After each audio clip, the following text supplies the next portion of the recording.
नमस्कार, मी संस्कृती आणि आपण पाहत आहात नवा मराठा। राज्यात सध्या एप्रिलच्या उष्णतेने जीव हैराण असतानाच अवकाळी पावसाने आणि गारपिटीने पुन्हा एकदा हजेरी लावण्याची शक्यता निर्माण झाली आहे। हवामान विभागाने दिलेल्या माहितीनुसार राज्यात पुढील 24 तासात काही भागात वादळी वाऱ्यासह विजांच्या कडकडाटासह पाऊस पडण्याचा आणि गारपिटीचा इशारा देण्यात आला आहे। राज्यातील उत्तर महाराष्ट्र, विदर्भ, मराठवाडा आणि कोकण किनारपट्टीच्या भागांमध्ये ढगाळ वातावरण आणि उकाड्याचा त्रास जाणवत आहे।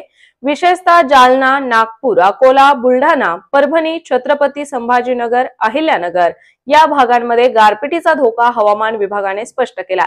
यासोबतच मुंबई, ठाणे आणि रायगड, पालघरमध्ये तुरळक पावसाच्या सरी पडू शकतात। तसेच सध्या तापमानाचा पारा 38 ते 39 अंशांवर स्थिर असला तरीही प्रत्यक्ष अनुभव घेणारी उष्णता 42 अंश इतकी जाणवत आहे।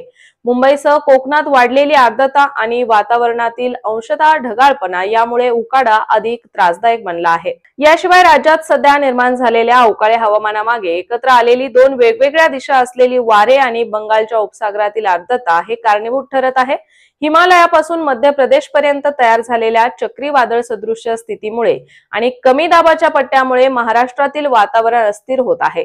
दरम्यान गारपीट आणि अवकाळी पावसाचा मोठा फटका शेतकऱ्यांना बसण्याची शक्यता असल्याने हवामान विभागाने शेतकऱ्यांना पिकं सुरक्षित ठिकाणी ठेवण्याचं आणि हवामानाचा अंदाज लक्षात घेऊन पुढील काम करण्याचं आवाहन केलं आहे। तर अशाच माहितीपूर्ण बातम्यांसाठी चॅनलला सबस्क्राइब नक्की करा।